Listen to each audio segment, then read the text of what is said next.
ಹಣ್ಣು ಹೊನ್ನು. ತೋಟಗಾರಿಕೆ ಬೆಳೆಗಳಲ್ಲಿ ಸಮಗ್ರ ಬೇಸಾಯ ಕ್ರಮಗಳು ಮತ್ತು ಸುಸ್ಥಿರ ಕೃಷಿಯನ್ನು ಕುರಿತ ಬಾನುಲಿ ಸರಣಿ. ಹೂವು ಹಣ್ಣು ತೂಗುವಾಗ ಭೂಮಿ ತಾಯಿಗೆ ಹಬ್ಬದ ಹಾಡು, ಹಬ್ಬದ ಹಾಡು. ಕೇಳಿ ಹಣ್ಣು ಹೊನ್ನು.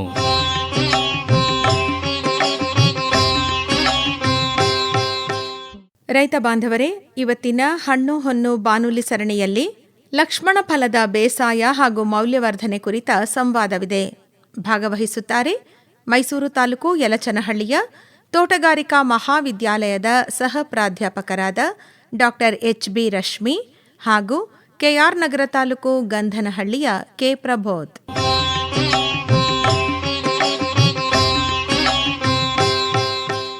ಡಾಕ್ಟರ್ ರಶ್ಮಿ ಅವರೇ ನಮಸ್ಕಾರ. ನಮಸ್ತೆ ಸರ್. ಪ್ರಬೋಧ್ ಅವರೇ ತಮ್ಮ ನಮಸ್ಕಾರ. ನಮಸ್ತೆ ಸರ್. ಸ್ವಲ್ಪ ನಿಮ್ಮ ಬಗ್ಗೆ ಹೇಳಿ ಪ್ರಬೋಧ್ ಅವರೇ. ಸರ್, ನಾನು ಸಾಲಿಗ್ರಾಮ ತಾಲೂಕು ಬೀಚ್ನಳ್ಳಿ ಗ್ರಾಮದಲ್ಲಿ ನಮ್ಮದು ತೋಟ ಇದೆ. ಅಲ್ಲಿ ಒಂದು 400 ಗಿಡ ಅಷ್ಟು ಲಕ್ಷ್ಮಣ ಫಲ ಬೆಳ್ತಿದ್ದೀವಿ. ಅದು ಬಿಟ್ಟು ಬೇರೆ ಇನ್ನೇನೇನು ಬೆಳೆದಿದ್ದೀರಿ? ಅದು ಬಿಟ್ಟು ಡೇಟ್ಸ್ ಇದೆ ಸರ್, ಮತ್ತು ಡ್ರ್ಯಾಗನ್ ಫ್ರೂಟ್ ಇದೆ, ಬಟರ್ ಫ್ರೂಟ್ ಇದೆ, ಕ್ಯಾಶ್ಯೂ ಇದೆ. ಒಟ್ಟು ಎಷ್ಟು ಎಕರೆ ವಿಸ್ತೀರ್ಣ? ಸರ್, ಅದು 40 acres ತೋಟ. ಓಕೆ. ಲಕ್ಷ್ಮಣ ಫಲ ಹಾಕಬೇಕು ಅಂತ ಯಾಕೆ ಅನ್ನಿಸ್ತು ತಮಗೆ? ಸರ್, ಅದು ಫಸ್ಟ್ ಒಂದು 2 ಗಿಡ ಹಾಕಿದ್ದು ಅಲ್ಲಿ ನಮ್ಮ ತೋಟಲ್ಲಿ ಟ್ರಯಲ್ಗೆ, ಯಾರೋ ನರ್ಸರಿಲಿ ಕೊಟ್ಟರು ಅಂತ ಹೇಳಿ. ಅದು ತಂದು ಹಾಕಿದ್ಮೇಲೆ ಚೆನ್ನಾಗಿ ಫಲ ಬಿಡೋಕ್ಕೆ ಶುರು ಆಯಿತು. ಸೊ ಅದ್ರದ್ದು ಕ್ಯಾನ್ಸರ್ ಬೆನಿಫಿಟ್ಸ್ ತುಂಬ ಇದೆ ಅದರಿಂದ, ಅಂದರೆ ಆ್ಯಂಟಿ ಕ್ಯಾನ್ಸರ್ ಬೆನಿಫಿಟ್ಸ್ ಇದೆ ಅಂತ ಹೇಳಿ ಅದನ್ನು ಮತ್ತೆ ಇನ್ನೊಂದಷ್ಟು ಗಿಡಗಳು ತರಿಸಿ ಒಂದು 400 ಎಕ್ಸ್ಟೆಂಡ್ ಮಾಡಿದ್ದೀವಿ ಸರ್. ಗಿಡಗಳನ್ನು ಎಲ್ಲಿಂದ ತಂದ್ರಿ? ಚಟ್ಟಳ್ಳಿ ಫಾರ್ಮಿಂದ ಒಂದು ಸ್ವಲ್ಪ ಸೋರ್ಸ್ ಮಾಡಿದ್ದೆ ಸರ್. ಮತ್ತು ನಾವೇ ಒಂದಷ್ಟು ಸ್ಯಾಪ್ಲಿಂಗ್ ಮಾಡಿಕೊಂಡು ನಾವು ತಿಂದ ಹಣ್ಣಿಂದ ಇದು ಮಾಡಿ ಬೀಜದಿಂದ ತೊಗೊಂಡು ಗಿಡಗಳು ಮಾಡಿದ್ದು. ನೀವು ಚಟ್ಟಳ್ಳಿಯಿಂದ ತಂದ್ರಲ್ಲ, ಅದ್ರ ತಳಿ ಹೆಸರೇನಾದರೂ ಗೊತ್ತಿದೆಯಾ? ಇಲ್ಲ ಸರ್, ಅಷ್ಟು ತಳಿ ಹೆಸರು ಗೊತ್ತಿಲ್ಲ. ಮತ್ತು ನೀವೇ ಸಸಿಗಳನ್ನು ಮಾಡ್ಕೊಂಡ್ರಿ ಅಂದ್ರೆ ಹೇಗೆ ಮಾಡ್ಕೊಂಡ್ರಿ? ಸರ್, ಹಣ್ಣು ತಿಂದು ಬೀಜ ಇತ್ತಲ್ಲ, ಅದನ್ನು ಸನ್ ಡ್ರೈ ಮಾಡಿ ಮತ್ತೆ ಪ್ಯಾಕೆಟ್ಗಳು ಮಾಡಿ ಹಾಕಿ ಮಾಡಿಕೊಂಡು. ಹೌದಾ? ಚೆನ್ನಾಗಿ ಜರ್ಮಿನೇಟ್ ಆಯಿತು ಎಲ್ಲ ಆಲ್ಮೋಸ್ಟ್. ಈಗ ಬೀಜದಿಂದ ಅಭಿವೃದ್ಧಿಪಡಿಸಿರೋ ಸಸಿಗಳನ್ನೇ ತಾವು ಹಾಕಿದೆ ಸರ್. ಅದರಲ್ಲೂ ಫಸ್ಲು ಚೆನ್ನಾಗಿ ಬರ್ತಿದೆಯಾ? ಬರ್ತಿದೆ ಸರ್. ಹೇಳಿ ಡಾಕ್ಟರ್ ರಶ್ಮಿ ಅವರೇ, ಏನಿದು ಈ ಲಕ್ಷ್ಮಣ ಫಲ, ಇದರ ಒಂದು ಪ್ರಾಮುಖ್ಯತೆ ಏನು? ಲಕ್ಷ್ಮಣ ಫಲ ನಮಗೆ ತುಂಬ ಹಿಂದಿನಿಂದನೂ ಇರೋವಂಥ ಒಂದು ಬೆಳೆ. ಇದನ್ನು ನಾವು ಕ್ಯಾನ್ಸರ್ಗೆ ರಾಮಬಾಣ ಅಂತ ಪ್ರಚಲಿತವಾಗಿದೆ. ಇದರಲ್ಲಿ ತುಂಬ ನ್ಯೂಟ್ರಿಯೆಂಟ್ಸ್ ಮತ್ತು ಒಳ್ಳೆ ಬಯೋಆಕ್ಟಿವ್ ಕಾಂಪೌಂಡ್ಸ್ ಇರುವಂಥದ್ದು. ನಾವು ಇದ್ರದ್ದು ಕಂಪೋಸಿಷನ್ ನೋಡ್ತಾ ಹೋದರೆ ಒಂದು 81% ನೀರಿನಾಂಶ ಇರ್ತದೆ, ಕಾರ್ಬೋಹೈಡ್ರೇಟ್ 17% ಇರ್ತದೆ. ಅದರಲ್ಲಿ ಎಸ್ಪೆಷಲಿ ಗ್ಲೂಕೋಸ್ ಮತ್ತು ಫ್ರುಕ್ಟೋಸ್ ಜಾಸ್ತಿ ಇರ್ತದೆ. ಮತ್ತು ನಮಗೆ ನಾರಿನಾಂಶ 3% ಅಷ್ಟಿರ್ತದೆ, ಪ್ರೋಟೀನ್ 1% ಇರ್ತದೆ. ಇದರಲ್ಲಿ ಯಥೇಚ್ಛವಾಗಿ ವಿಟಮಿನ್ ಸಿ ಇದೆ, ಅಂದರೆ 20 ರಿಂದ 23 mg ಅಷ್ಟು. ಇದನ್ನು ಒಂದು 100 ಗ್ರಾಮ್ ಹಣ್ಣು ತಿಂದರೆ 412 ಕ್ಯಾಲೋರೀಸ್ ನಮಗೆ ಎನರ್ಜಿ ಸಿಗುತ್ತೆ. ಹಾಗಾಗಿ ಇದನ್ನು ನಾವು ಅನೋನೈಸಿನ್ ಬಯೋ ಆಕ್ಟಿವ್ ಕಾಂಪೌಂಡ್ ಕೂಡ ಇದರಲ್ಲಿ ಇದೆ. ಇದರಿಂದ ಮೋಸ್ಟ್ಲಿ ನಮಗೆ ಒಂದು ಕ್ಯಾಲ್ಶಿಯಂ ಇರ್ಬೋದು, ಪೊಟ್ಯಾಷಿಯಮ್ ಇರ್ಬೋದು, ಮೆಗ್ನೀಷಿಯಮ್ ಇರ್ಬೋದು, ಅದೆಲ್ಲದು ನಮಗೆ ದೊರೆಯೋದ್ರಿಂದ ಇದು ನ್ಯೂಟ್ರಿಷನಲಿ ತುಂಬ ಒಳ್ಳೆ ಕ್ರಾಪ್ ಅಂತ ಹೇಳ್ಬೋದು. ಜೊತೆಗೆ ಇದರದ್ದು ನಾವು ಆರೋಗ್ಯ ಪ್ರಯೋಜನಗಳನ್ನ ನೋಡಬೇಕು ಅಂತ ಅಂದರೆ, ಇದು ಬರೀ ಹಣ್ಣು ಮಾತ್ರ ಅಲ್ಲ, ಎಲೆಗಳನ್ನೂ ಉಪಯೋಗಿಸ್ತಾರೆ.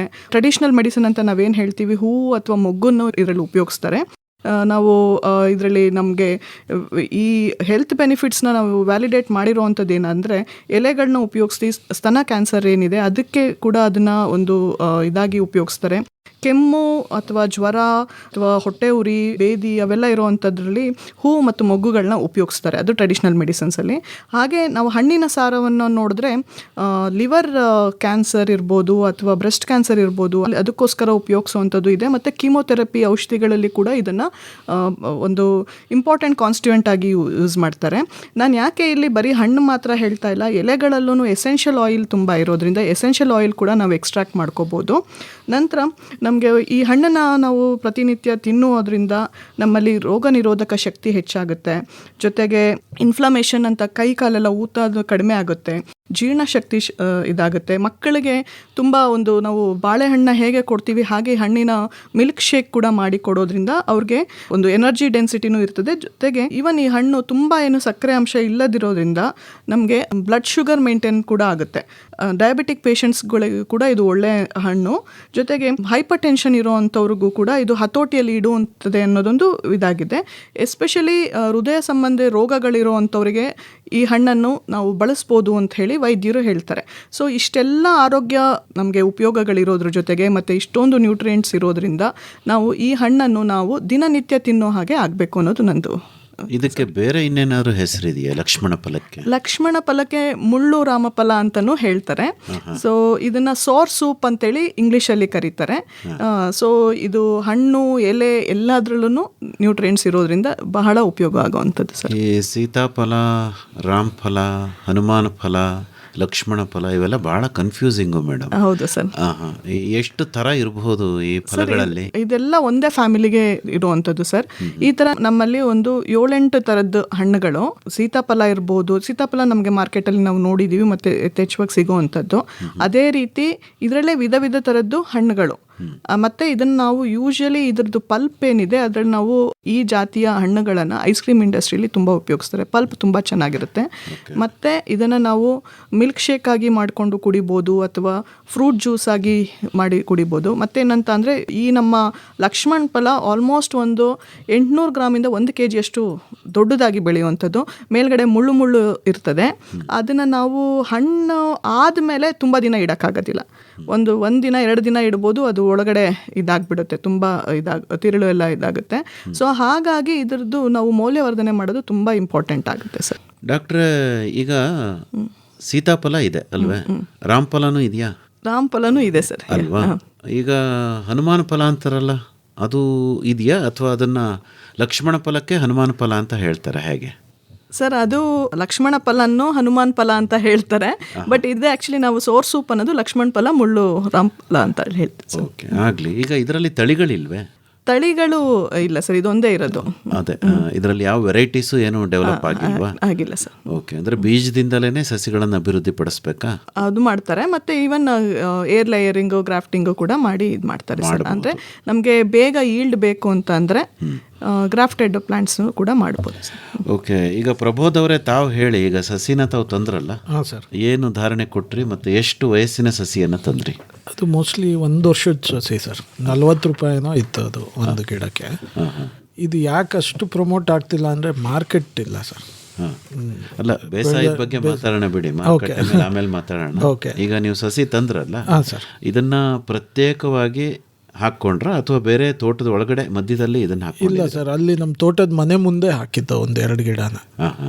ಅಲ್ಲಪ್ಪ, ಈಗ ಜಾಸ್ತಿ ಮಾಡಿದಿರಲ್ಲ? ಜಾಸ್ತಿ ಮಾಡಿರೋದು ಅದಕ್ಕೋಸ್ಕರನೇ ಒಂದು ಪ್ಲಾಟ್ ಪ್ರತ್ಯೇಕವಾಗಿ ಮಾಡಿ ಅಂತರ್ಬೆಳೆಯಾಗಿ ಬೆಳೆದಿಲ್ಲ. ಓಕೆ, ಏನು ಅಂತರದಲ್ಲಿ ಹಾಕ್ಕೊಂಡಿದ್ದೀರಿ ಸರ್? 20x20 ಹಾಕಿದ್ದೀವಿ. ಅಷ್ಟೇ ಸಾಕಾ ಅಥವಾ ಇನ್ನೂ ಜಾಸ್ತಿ ಕೊಡಬೇಕಾಗುತ್ತೆ? ಸಾಕಾಗುತ್ತೆ ಅನ್ಸುತ್ತೆ ಸರ್, ಸಾಕಾಗುತ್ತೆ. 20 ಅಡಿ 20 ಅಡಿ ಚಚ್ಚೌಕ ಹಿಂಗೆ ಗುಂಡಿ ಹೊಡ್ಕೊಂಡು ನೆಟ್ರ? ಹೌದು ಸರ್. ಎಷ್ಟಡಿ ಎಷ್ಟು ಅಗಲ? ಒಂದು 5 ಅಡಿ ಗುಂಡಿ ಹೊಡೆದು ಫಸ್ಟ್ ಗೊಬ್ಬರ ಎಲ್ಲ ತುಂಬಿ ಆಮೇಲೆ ಅದನ್ನ ಗಿಡ ನೆಟ್ಟಿತ್ತು ನಾವು. 5 ಅಡಿ? ಹಾಂ, ಅಷ್ಟೊಂದು ಬೇಕೆ? ಅಂದರೆ ನಮ್ಮದು ಅದು ಸ್ವಲ್ಪ ಸ್ಲೋಪ್ ಇತ್ತು ಏರಿಯಾ, ಹಾಗಾಗಿ ಕಲ್ಲುಗಳು ತುಂಬ ಸಿಕ್ಕಿದ್ರಿಂದ ಸ್ವಲ್ಪ ಆಳ ಹೋದು ಮಣ್ಣು ಸಿಗಲಿ ಅಂತ. ಸೊ ಆಮೇಲೆ ಸ್ಲೋಲಿ ಮುಚ್ಕೊಂಡು ಬಂದು ಅದು ಈಗ ಆಲ್ಮೋಸ್ಟ್ ಭೂಮಿ ಸಮ ಆಗಿದೆ. ಅದು ಗಿಡ ಬೆಳ್ದಂಗೆ ಮಣ್ಣು ಮುಚ್ಚಿದೆ. ಎಷ್ಟು ವರ್ಷ ಆಗಿರ್ಬೋದು ನೀವು ಹಾಕಿರುವಂಥ ಗಿಡಗಳು? ಈಗ 4 ವರ್ಷ ಆಗಿದೆ. 4 ವರ್ಷ. ಯಾವ ತರಹ ನೋಡ್ಕೊಂಡ್ರಿ ಹೇಳಿ ಗಿಡಗಳನ್ನು? ಸರ್, ಇದಕ್ಕೇನು ಅಷ್ಟು ಮೇಂಟೆನೆನ್ಸ್ ಇಲ್ಲ, ಜಾಸ್ತಿ ಬೇಕಾಗಲ್ಲ. ಅಂದರೆ ಬೇರೆ ಗಿಡಗಳಿಗೆ ಕಂಪೇರ್ ಮಾಡಿದಷ್ಟು ಪೆಸ್ಟಿಸೈಡ್ಸ್ ಆಗಲಿ ಬೇರೆ ಗೊಬ್ಬರಗಳೇನು ಜಾಸ್ತಿ ಬೇಕಾಗಲ್ಲ. ನಾವು ನೆಡುವಾಗ ಹಾಕಿದ್ದು ಬಿಟ್ಟರೆ ಅದಾದ್ಮೇಲೆ ಏನೂ ಗೊಬ್ಬರ ಕೊಟ್ಟಿಲ್ಲ ಗಿಡಗಳಿಗೆ. ಹೋಗ್ಲಿ, ನೆಡುವಾಗ ಏನು ಹಾಕಿದ್ರಿ? ತುಪ್ಪೆ ಗೊಬ್ಬರ ಮತ್ತು ಬೇವಿನ ಹಿಂಡಿ ಹಾಕಿ ನೆಟ್ಟಿದೆ ಸರ್. ತಿಪ್ಪೆ ಗೊಬ್ಬರ. ಹೌದು. ಇನ್ನು ಆಮೇಲಿಂದ ಏನು ಅದಕ್ಕೋಸ್ಕರ ಅಂತ ಏನೂ ಆರೈಕೆ ಮಾಡಿಲ್ಲ ಅದಕ್ಕೆ. ಓಕೆ, ಅದ್ರ ಒಳಗಡೆ ಬೇರೆ ಇನ್ನೇನಾದ್ರು ಬೆಳೆ ಬೆಳೆದಿದ್ದೀರಾ? ಸದ್ಯಕ್ಕೆ ಏನಿಲ್ಲ ಸರ್, ಬರೀ ಅದು ಒಂದೇ ನಿಸರ್ಗಕ್ಕೆ ಬಿಟ್ಬಿಟ್ಟಿದ್ದೀರಾ, ನೀನೇ ನೋಡ್ಕೊಳಪ್ಪ ಅಂತ? ಹಾಂ ಸರ್, ಡ್ರಿಪ್ ಮಾಡಿದ್ದೀವಿ. ಬೇರೆ ಗಿಡಕ್ಕೆ ನೀರು ಹೋದಾಗ ಅದಕ್ಕೂ ನೀರು ಹೋಗುತ್ತೆ. ಡ್ರಿಪ್ ಮೂಲಕ ಏನಾದರೂ ಪೋಷಕಾಂಶ ಕೊಡ್ತಾ ಇದ್ದೀರಾ? ಇಲ್ಲ ಸರ್, ಏನು ಕೊಟ್ಟಿಲ್ಲ. ಅದೇ ಬೆಳೀತಾ ಇದೆ? ಅದೇ ಬೆಳೀತಾ ಇದೆ. ಪರವಾಗಿಲ್ಲ, ಪುಣ್ಯವಂತರು ನೀವು. ಈಗ ಫಸಲಿಗೆ ಯಾವಾಗ ಆರಂಭ ಆಯಿತು? ಸರ್, ಫಸಲು ಒಂದು 3 ವರ್ಷಕ್ಕೆ ಶುರು ಆಗುತ್ತೆ. ಅದಕ್ಕೂ ಹಂಗಾಮು ಅಂತ ಏನಾದ್ರು ಇದೆಯಾ, ಕಾಲ ಅಂತಿದೆಯಾ ಅಥವಾ ವರ್ಷ ಪೂರ್ತಿ ನಮ್ಗೆ ಆಲ್ಮೋಸ್ಟ್ ಥ್ರೂ ಔಟ್ ಇಯರ್ ಸಿಕ್ಕಿದೆ ಸರ್. ಮತ್ತು ಈ ಎಲೆ ಉದುರಿದಾಗ ಚಳಿಗಾಲದಲ್ಲಿ ಮೋಸ್ಟ್ಲಿ ಅದು ಹಣ್ಣು ಸಿಕ್ಕಲ್ಲ ನಿಮಗೆ. ಅಂದರೆ ಚಳಿಗಾಲದಲ್ಲಿ ಎಲೆ ಉದುರುತ್ತಾ? ಎಲೆ ಉದುರುತ್ತೆ. ಇದು ನಿತ್ಯ ಹರಿದ್ವರ್ಣ ಮರ ಅಲ್ಲ? ಇಲ್ಲ, ಪೂರ್ತಿ ಎಲೆ ಉದುರೋಗುತ್ತಾ? ಆಲ್ಮೋಸ್ಟ್ ಎಲ್ಲ ಉದುರೋಗುತ್ತೆ ಸರ್. ಹೌದಾ? ಅವಾಗ ಫಸಲಿರಲ್ಲ? ಅವಾಗ ಫಸಲಿರಲ್ಲ. ಅದು ಬಿಟ್ಟರೆ ಬಾಕಿ ಥ್ರೂ ಔಟ್ ಇಯರ್ ಸಿಗ್ತಾ ಇರೋ. ಅಂದಾಜು ಒಂದು ಗಿಡದಲ್ಲಿ ಎಷ್ಟು ಕೆಜಿ ಸಿಗ್ಬೋದು ಸರ್? ಒಂದು 5ರಿಂದ 10 kg ಆವ್ರೇಜ್. ಹೌದು, ಒಂದು ಗಿಡಕ್ಕೆ. ಬೇರೆ ಕೀಟ ರೋಗ ಸ್ವಲ್ಪ ಈ ಫ್ಲೈಸ್, ವೈಟ್ ಫ್ಲೈಸ್ ಬರುತ್ತೆ ಸರ್. ಆವಾಗ ನಾವು ಬೇವಿನ ಎಣ್ಣೆ ಸ್ಪ್ರೇ ಮಾಡ್ಕೊತೀವಿ. ಅದು ಬಿಟ್ಟರೆ ಬೇರೆ ಏನೂ ಕೆಮಿಕಲ್ ಹೊಡೆದಿಲ್ಲ ಇದುವರೆಗೂ. ಹೌದಾ? ಹಾಂ. ಮೇಡಮ್, ತಾವೇನಾದರೂ ಆ್ಯಡ್ ಮಾಡ್ಬೋದಾ? ಸರ್, ಅವ್ರ ತೋಟದಿಂದ ತಂದಿರೋವಂಥ ಹಣ್ಣುಗಳು ನಮ್ಮ ಕಾಲೇಜ್ಗೂ ತಂದು ಕೊಟ್ಟಿದ್ದಾರೆ ಪ್ರೊಸೆಸಿಂಗ್ ಮಾಡಲಿಕ್ಕೆ. ಸೊ ನಾವು ಅವರು ತುಂಬ ಚೆನ್ನಾಗಿರೋ, ಅಂದರೆ ಏನು ಇವತ್ತು ನನಗೆ ಕೇಳಿ ಆಶ್ಚರ್ಯ ಆಯಿತು, ಅವ್ರು ಏನು ಅದಕ್ಕೆ ಗೊಬ್ಬರ ಹಾಕ್ತಾ ಇಲ್ಲ ಅಥವಾ ಅಡಿಷ್ನಲ್ ಇದು ಮಾಡ್ತಿಲ್ಲ ಅಂತ.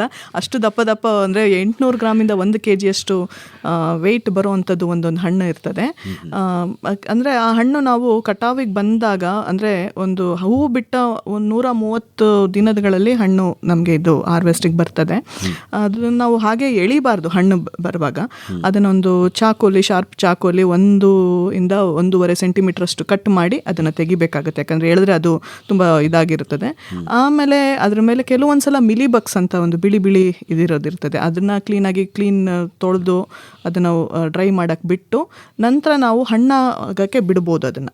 ಮತ್ತು ಆದರೆ ಅದನ್ನು ಶೇಖರಣಾ ಇದರಲ್ಲಿ 13 ಡಿಗ್ರಿಗಿಂತ ಕಡಿಮೆಗೆ ಇಡಬಾರ್ದು. ಬಾಳೆಹಣ್ಣು ಥರನೇ ಅದು. ಯಾಕಂದರೆ ಫ್ರಿಜ್ಜಲ್ಲಿ ಇಟ್ಟರೆ ಚಿಲ್ಲಿಂಗ್ ಇಂಚುರಿ ಅನ್ನೋದಾಗುತ್ತೆ. ಹಣ್ಣು ಒಳಗಡೆ ಎಲ್ಲ ಬ್ರೌನ್ ಆಗೋದು ಅದೆಲ್ಲ. ಆಚೆ ಇಟ್ಟರೆ ಅದು ಚೆನ್ನಾಗೇ ಇರ್ತದೆ.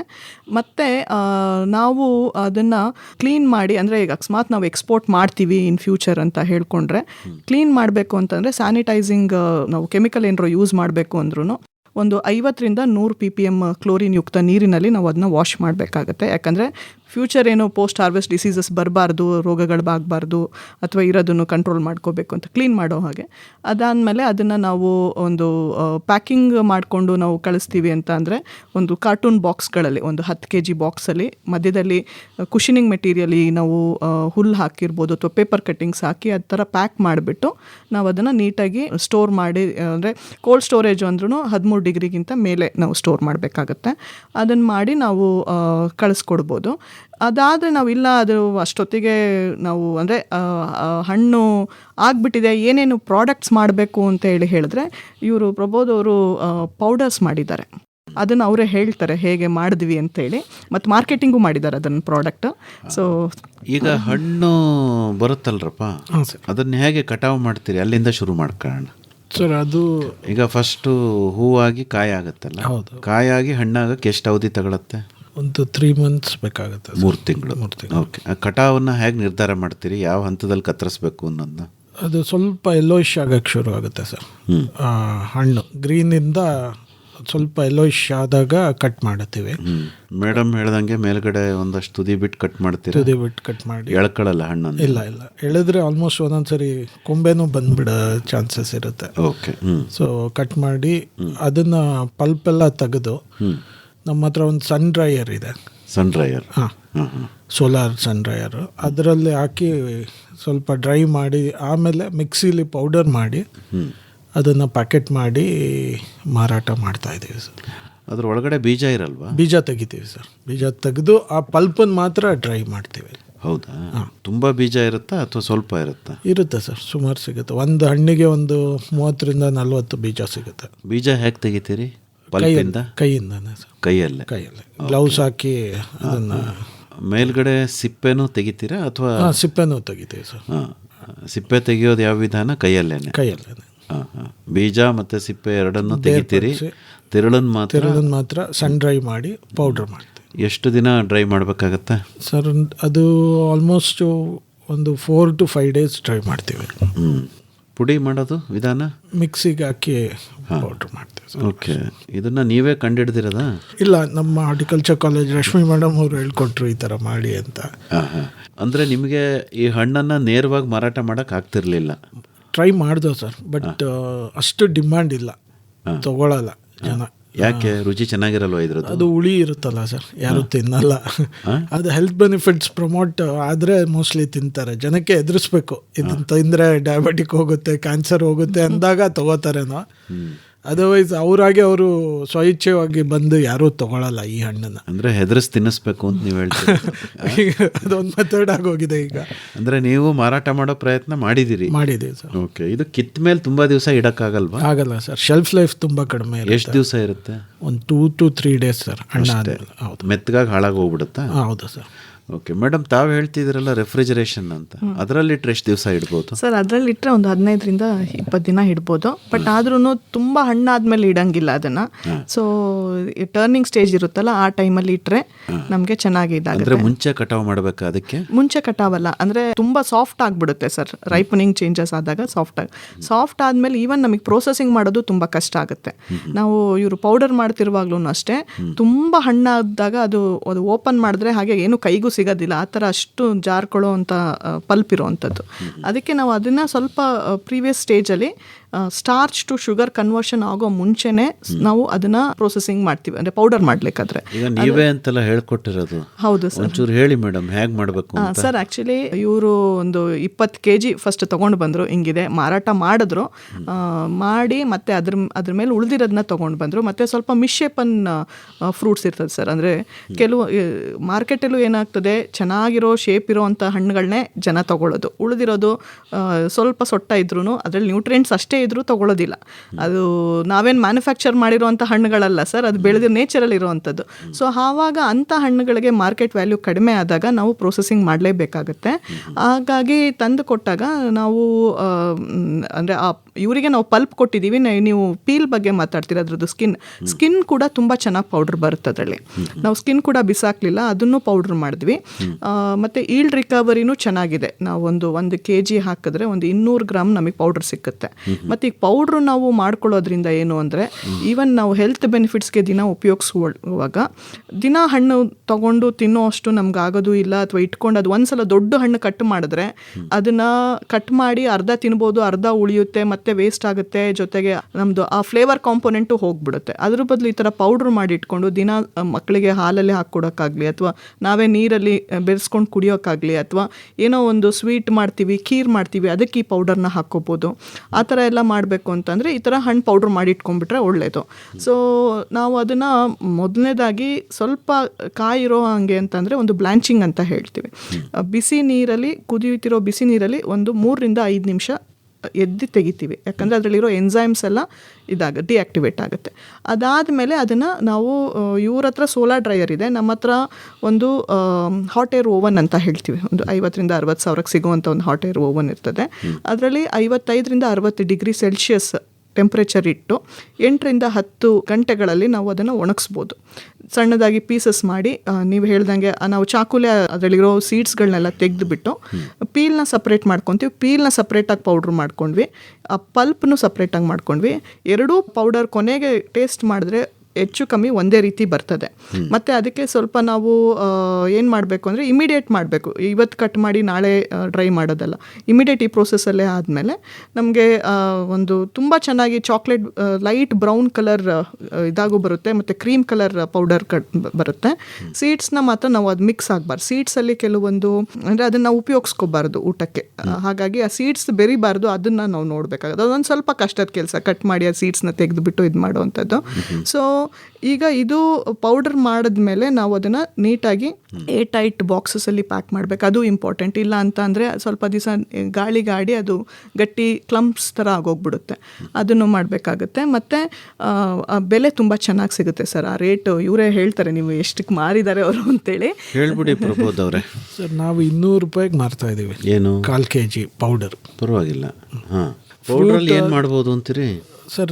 ಅದರಲ್ಲಿ ನಾರ್ಮಲಿ ಹಾಲಿಗೆ ಹಾಕೊಂಡು ಕುಡಿಬೋದು, ಅಥವಾ ಬಿಸಿನೀರಿಗೆ ಹಾಕೊಂಡು ಕುಡಿದ್ರೂ ತುಂಬ ಚೆನ್ನಾಗಿರುತ್ತೆ ಅದು. ನೀವು ಯಾವ ರೀತಿ ಕುಡಿತಾ ಇದ್ದೀರಿ? ನಾವು ಹಣ್ಣೆ ತಿಂತೀವಿ ಸರ್, ಪೌಡ್ರು ಮಾಡಿಲ್ಲ, ಪೌಡ್ರು ತಗೋತಾ ಇಲ್ಲ. ಮಾಡಿದ್ದೀವಿ ಪೌಡ್ರು, ಬಟ್ ನಾವು ಕನ್ಸ್ಯೂಮ್ ಮಾಡ್ತಾ ಇಲ್ಲ. ಹಣ್ಣು ಎಚ್ಚೆತ್ತವಾಗಿ ಸಿಗುವಾಗ ಹಣ್ಣೆ ತಿಂದು. ಓಕೆ, ಪೌಡ್ರ್ ತಿಂದವರ ಅಭಿಪ್ರಾಯ ಹೇಳಿ, ಏನಂತಾರೆ ಸರ್? ಈಗ ನಾನು ಒಂದು I don't know whether to tell it on radio, ಒಂದು 6-7 ಜನ ಕ್ಯಾನ್ಸರ್ ಪೇಷಂಟ್ಸಿಗೆ ಕೊಡ್ತಾ ಇದ್ದೀನಿ. ಕೀಮೋಲಿದ್ದಾರೆ ಅವರು, 3rd ಸ್ಟೇಜು 2nd ಸ್ಟೇಜಲ್ಲಿ. ಅವ್ರ ಇಮ್ಯುನಿಟಿ ತುಂಬ ಇಂಪ್ರೂವ್ ಆಗಿದೆ. ಅವರೇ ನಮ್ಮ ರಿಪಿಟೇಟಿವ್ ಕಸ್ಟಮರ್ಸು. ಸೊ ಒಂದು 6ರಿಂದ 10 ಜನ ನಮ್ಮ ಹತ್ರ ರೆಗ್ಯುಲರ್ ಕ್ಯಾನ್ಸರ್ ಪೇಷಂಟ್ಸ್ ಬೈ ಮಾಡ್ತಾ ಇದ್ದಾರೆ. ಓಕೆ, ಅಂದರೆ ಇದು ಪುಡಿ ಮಾಡಿ ನೀವು ಏನಾದರೂ ಅದಕ್ಕೆ ಇಟ್ಕೊಂಡಿದ್ದೀರಾ? ನಮ್ಮದು ಮಾಣಿಕ್ಯ ಸೋರ್ಸ್ ಆಫ್ ಪೌಡರ್ ಅಂತಾನೆ ಇಟ್ಟಿದ್ದೀವಿ. ನಮ್ಮ ಮಾಣಿಕ್ಯ ಫಾರ್ಮ್ಸ್ ಅಂತ ನಿಮ್ಮ ತೋಟದ ಹೆಸರು ಇಟ್ಟಿದ್ದೀರಿ ಅಲ್ವಾ? ಹೌದು. ತಾವೆಷ್ಟು ಹೇಳಿದ್ದು? 200 ರೂಪಾಯಿ ಕಾಲ್ ಕೆಜಿ. 250 ಗ್ರಾಮ್ಗೆ 200 ರೂಪಾಯಿ ಅಲ್ವಾ? ಕೆಜಿಗೆ 800 ಆಯಿತು. ಈಗ ಅದು ನಿಮಗೆ ಸುಲಭವಾಗಿ ಮಾರಾಟ ಆಗ್ತಾ ಇದೆಯಾ? ಸುಲಭ ಅನ್ನೋದಕ್ಕಿಂತ ಸರ್ ನಾವು ಫುಲ್ ಫ್ಲೆಜ್ ಮಾರ್ಕೆಟಿಂಗ್ ಮಾಡ್ತಾ ಇಲ್ಲ. ಅದು ಏಕೆ? ಸ್ವಲ್ಪ ಏನೋ ಪರ್ಸ್ನಲ್ ಇಶ್ಯೂಸು, ಲೇಬರ್ ಇಶ್ಯೂಸಿಂದ ಸ್ವಲ್ಪ ಸ್ಲೋ ಡೌನ್ ಆಗಿದೆ ಪ್ರೊಡಕ್ಷನ್. ಈಗ ರಿಲಾಂಚ್ ಮಾಡೋ ಪ್ಲ್ಯಾನಲ್ಲಿ ಇದ್ದೀವಿ ಸರ್. ಓಕೆ, ಈ ಹಣ್ಣು ಕೂಡ ತಾವು ಮಾರ್ತಾ ಇದ್ದೀರಿ ನೇರವಾಗಿ? ಹಣ್ಣು ಕೂಡ ಮಾರ್ತಾ ಇದ್ದೀವಿ ಸರ್. ಓಕೆ, ಇನ್ನೇನಾದರೂ ಮಾಡ್ಬೋದಾ ಮೇಡಮ್? ಸರ್, ಇದು ಹಣ್ಣು ತೀರಾ ಹಣ್ಣಾದಮೇಲೆ, ಚೆನ್ನಾಗಿ ಹಣ್ಣಾದಮೇಲೆ ಅದನ್ನು ಬಿಡಿಸ್ಬಿಟ್ಟು ಪಲ್ಪ್ನ ಅದನ್ನು ಫ್ರೀಸಿಂಗ್ ಅಂತ ಹೇಳಿ ಮಾಡ್ಬೋದು. ಪ್ಯಾಕೆಟ್ಸ್ ಮಾಡಿಬಿಟ್ಟು 1 kg ಅಥವಾ 2 kg ಪ್ಯಾಕ್ ಮಾಡಿ ಫ್ರೀಸರ್ಗೆ ಹಾಕಿದ್ರೆ ಅದನ್ನು ನಾವು ಐಸ್ ಕ್ರೀಮ್ ಇದಕ್ಕಾಗಲಿ ಅಥವಾ ಬೇಕರಿಗಳಿಗಾಗಿ ಡೈರೆಕ್ಟಾಗಿ ಕೊಡ್ಬೋದು. ಅಥವಾ ಅದನ್ನು ಇಟ್ಕೊಂಡು ನಾವು ಜ್ಯೂಸ್ ಮಾಡೋದಾಗಲಿ, ಜಾಮ್ ಮಾಡೋದಾಗಲಿ ಫ್ಯೂಚರ್ಗೆ ಯೂಸ್ ಮಾಡೋಕ್ಕಾಗುತ್ತೆ. ಮತ್ತು ಕಸ್ಟರ್ಡ್ ಅಲ್ಲಿ ಉಪಯೋಗಿಸೋಕ್ಕೂ ಆಗುತ್ತೆ. ಒಂದು ಜಸ್ಟ್ ಪಲ್ಪ್ನ ಫ್ರೀಸ್ ಮಾಡುವಂಥದ್ದು, ಅದು -18 ಡಿಗ್ರಿ ಸೆಲ್ಸಿಯಸ್ ಅಲ್ಲಿ ಮಾಡಬೇಕಾಗತ್ತೆ. ಮತ್ತೊಂದು ಏನು ಅಂದರೆ ಕ್ಯಾಂಡೀಸ್ ಮಾಡ್ಬೋದು. ಇದನ್ನು ಕಟ್ ಮಾಡಿಬಿಟ್ಟು ಪೀಸಸ್, ಅಂದರೆ ತುಂಬ ಹಣ್ಣಾದ್ಮೇಲೆ ಮಾಡೋಕ್ಕಾಗಲ್ಲ. ಸ್ವಲ್ಪ ದ್ವಾರಕಾಯಿ ಅಂತೀವಲ್ಲ, ಆ ಟೈಮಲ್ಲಿ ಟೂಟಿ ಫ್ರೂಟಿ ಏನು ಮಾಡ್ತೀವಿ ನಾವು ಪಪ್ಪಾಯದಲ್ಲಿ, ಅದೇ ರೀತಿ ಇದರಲ್ಲೂ ಕೂಡ ಕ್ಯಾಂಡಿ ಮಾಡ್ಬೋದು. ಕ್ಯಾಂಡಿ ಮಾಡೋ ಪ್ರೊಸೀಜರು ತುಂಬ ಸುಲಭ. ಶುಗರ್ ಸಿರಪ್ ಮಾಡ್ಕೋಬೇಕಾಗುತ್ತೆ. ಶುಗರ್ ಸಿರಪ್ ಅಂದರೆ ಸಕ್ಕರೆ ಪಾಕ, 1 kg ಸಕ್ಕರೆ ತೊಗೊಂಡ್ರೆ 1 ಲೀಟರ್ ನೀರು ತೊಗೋಬೇಕಾಗುತ್ತೆ. ಅದನ್ನು ಸ್ವಲ್ಪ ಹೊತ್ತು ಕುದಿಸ್ಕೊಂಡು ಅದಕ್ಕೆ ಕಟ್ ಮಾಡಿರೋ ಪೀಸಸ್ನ ಬ್ಲಾಂಚಿಂಗ್ ಅಂತ ನಾನು ಏನು ಹೇಳಿದೆ, ಬಿಸಿ ನೀರು ಮಾಡ್ಕೊತಾರಲ್ಲ ಸಕ್ಕರೆ ಪಾಕ, ಆ ಥರ ಮಾಡಿದ್ರೆ ಆಗುತ್ತೆ. ಅದು ಸಮ ಪ್ರಮಾಣ ಸಕ್ಕರೆ, ಸಮ ಪ್ರಮಾಣದ ನೀರು ತಗೊಂಡು ಆಮೇಲೆ ಅದನ್ನು ನಾವು ಮುಳುಗಿಸಿಡ್ಬೇಕಾಗುತ್ತೆ. ಈ ಬ್ಲಾಂಚ್ ಮಾಡ್ಕೊಂಡಿರೋ ಅಂತ ಕಟ್ ಪೀಸಸ್ ಬ್ಲಾಂಚ್ ಮಾಡ್ಕೋಬೇಕಂದ್ರೆ ಬಿಸಿ ನೀರಲ್ಲಿ ತೆಗಿಬೇಕು. ತೆಗೆದು ಬಿಟ್ಟು ಇದಕ್ಕೆ ಹಾಕಿ ಇದನ್ನು ನಾವು 1 ದಿನ ಬಿಡಬೇಕಾಗತ್ತೆ. ಅವಾಗ ಏನಾಗುತ್ತೆ, ಅದರಲ್ಲಿ ಹಣ್ಣಿನ ಕಟ್ ಪೀಸಸ್ ಏನಿದೆ ಅದರಲ್ಲಿ ಇರೋ ಅಂಥ ನೀರಿನ ಅಂಶ ಸಕ್ಕರೆ ಪಾಕಕ್ಕೆ ಬಂದು ಇದರ ಸಕ್ಕರೆ ಅಂಶ ಸ್ವಲ್ಪ ಅದಕ್ಕೆ ಹೋಗಿ ಅದು ಇದಾಗುತ್ತೆ. ನೆಕ್ಸ್ಟ್ ಡೇ ಮತ್ತೆ 24 hours ಆದಮೇಲೆ, 24 ಗಂಟೆ ಆದಮೇಲೆ ಅದನ್ನು ತೆಗೆದು ಆ ಸಿರಪ್ನ ಮಾತ್ರ ತೊಗೋಬೇಕು ಸಪ್ರೇಟಾಗಿ. ಹಣ್ಣನ್ನು ಸಪ್ರೇಟಾಗಿ ತೆಗೆದಿಟ್ಕೊಂಡು ಆ ಸಿರಪ್ನ ಸ್ವಲ್ಪ ಕುದಿಸ್ಬಿಟ್ಟು ಅದನ್ನು ಮತ್ತೆ, ಇದು 3 ದಿನದ ಪ್ರೊಸೆಸ್ ಸರ್ ಈ ಥರ ಮಾಡೋದು. ಇದರಿಂದ ಏನಾಗುತ್ತೆ ಅಂದರೆ ನಿಧಾನವಾಗಿ ಆಸ್ಮೋಟಿಕ್ ಡಿಹೈಡ್ರೇಷನ್ ಅಂತೇಳಿ ಪ್ರೊಸೀಜರ್, ಆ ನೀರಿನ ಅಂಶ ಎಲ್ಲ ಬಂದು ಆಚೆ ಇದು ಕ್ಯಾಂಡಿ ಪ್ರಿಪ್ರೇಷನ್ ಆಗುವಂಥದ್ದು. ಅದಾದಮೇಲೆ 3ನೇ ದಿನಕ್ಕೆ ನಾವು ಈ ಥರನೇ ಪ್ರೊಸೀಜರ್ ಮಾಡಿ ಅದನ್ನು ನಾವು ಡ್ರೈ ಮಾಡ್ಕೋಬೇಕಾಗುತ್ತೆ. ಒಂದು ಸನ್ ಡ್ರೈಯಿಂಗು ಮಾಡ್ಕೋಬೋದು, ಇಲ್ಲ ಹಾಟ್ ಏರ್ ಓವನಲ್ಲೂ ಕೂಡ ನಾವು ಡ್ರೈ ಮಾಡ್ಕೋಬೋದು. ಮಾಡಿದ್ರೆ ಅದು ನಾವು ಮಕ್ಕಳಿಗೆ ಏನು ಚಾಕ್ಲೇಟ್ಸ್ ಕೊಡ್ತೀವಿ, ಕ್ಯಾಂಡೀಸ್ ಕೊಡ್ತೀವಿ, ಆ ರೀತಿ ಮಕ್ಕಳಿಗೆ ಕೂಡ ಕೊಡೋಕ್ಕೆ ಚೆನ್ನಾಗಿರ್ತದೆ. ಮತ್ತು ತುಂಬ ದಿನ ಇಟ್ಕೋಬೋದು, 3 ರಿಂದ 6 ತಿಂಗಳ ತನಕನೂ ಇಟ್ಕೋಬೋದು. ನೀವೇನಾದ್ರು ಟ್ರೈ ಮಾಡಿದ್ದೀರಾ? ಇಲ್ಲ ಸರ್, ಬಟ್ ಟೇಸ್ಟ್ ಮಾಡಿದ್ದೀನಿ. ಮೇಡಮ್ ಮಾಡಿಕೊಟ್ಟಿದ್ರು, ಅದು ತುಂಬ ಚೆನ್ನಾಗಿರುತ್ತೆ. ಮತ್ತೆ ಮಾಡಬೇಕು ಅಂತ ಅನ್ನಿಸ್ಲಿಲ್ವ ತಿಂದಮೇಲೆ ಮಾಡಬೇಕು ಅನಿಸುತ್ತೆ. But sir, it all comes down to labour issues again. ಅದೆಲ್ಲ ಹೇಗೆ ಮ್ಯಾನ್ ಪವರ್ ಬೇಕಾಗುತ್ತೆ, ಎಕ್ವಿಪ್ಮೆಂಟ್ಸ್ ಬೇಕಾಗುತ್ತೆ. ಇದು ಒಂದೇ ಬೆಳೆಗೆ ಕಾನ್ಸಂಟ್ರೇಟ್ ಮಾಡಬೇಕಾಗುತ್ತೆ. ಓಕೆ, ಹೇಳಿ ಮೇಡಮ್, ಇನ್ನೇನು ಮಾಡ್ಬೋದು? ನಂತರ ಇದರಿಂದ ಜ್ಯೂಸಸ್ ಮಾಡ್ಬೋದು ಸರ್. ಸುಮಾರು ಥರದ ಜ್ಯೂಸಸ್ ಇದೆ. ಒಂದು ಸ್ಕ್ವಾಶ್ ಅಂತ ಹೇಳಿ ಮಾಡ್ಕೋಬೋದು, ನೆಕ್ಟರ್ ಅಂತ ಮಾಡ್ಕೋಬೋದು, ಮತ್ತು ರೆಡಿ ಟು ಸರ್ವ್ ಡ್ರಿಂಕ್ ಅಂತಲೂ ಇರ್ತದೆ. ಅದರಲ್ಲಿ ಶುಗರ್ ಕಾನ್ಸಂಟ್ರೇಷನ್ ಮೇಲೆ, ಅಥವಾ ನಮಗೆ ಶುಗರ್ ಬೇಡ ಅಂದರೆ ಜಾಗ್ರಿ ಕೂಡ ಯೂಸ್ ಮಾಡಿ ಮಾಡುವಂಥದ್ದು. ಒಂದೊಂದಾಗಿ ಹೇಳಿ ಮೇಡಮ್. ಸ್ಕ್ವಾಶ್ ಮಾಡಬೇಕು ಅಂತ ಅಂದರೆ ಈ ಹಣ್ಣನ್ನು ಚೆನ್ನಾಗಿ ತೊಗೊಂಡು ಹೋಮೋಜನೈಸ್ ಆಗೋ ಹಂಗೆ ಪಲ್ಪ್ ಮಾಡ್ಕೋಬೇಕಾಗುತ್ತೆ ಸರ್. ರುಬ್ಬಿ ಅದನ್ನ ಇದು ಮಾಡಿ ಇಟ್ಕೋಬೇಕು. ಈ ಕಡೆ ಸಕ್ಕರೆ ಸಿರಪ್ ಮಾಡ್ಕೋಬೇಕಾಗತ್ತೆ. ಅದು ನಾವು ಒಂದು ಮತ್ತದೇ ಸಮ ಪ್ರಮಾಣದ ತೊಗೊಂಡು ಮಾಡಿದ್ರು ಈ TSS ಅದಕ್ಕೂ ಕಂಪೇರ್ ಮಾಡಿದ್ರೆ ಫೈನಲ್ ಎಂಡಲ್ಲಿ ಒಂದು 40 ಡಿಗ್ರಿ ಬ್ರಿಕ್ಸ್ ಅಷ್ಟು ಆಗಿರ್ತದೆ ಸರ್ ಶುಗರ್ ಸಿರಪ್ಗೆ. ಅದೇ RTS ಮಾಡ್ತೀವಿ ಅಂತಂದರೆ ಇದನ್ನು ನಾವು ಸ್ಕ್ವಾಶ್ನ ನಾವು ಕುಡಿಬೇಕು ಅಂತಂದರೆ ಈ ರಸ್ನ ಪ್ಯಾಕೆಟ್ಸಲ್ಲಿ ಬರ್ತದಲ್ಲ 1:3 ಆ ಥರ ಡೈಲ್ಯೂಟ್ ಮಾಡ್ಕೊಂಡು ಕುಡಿಬೇಕಾಗಿರೋದು.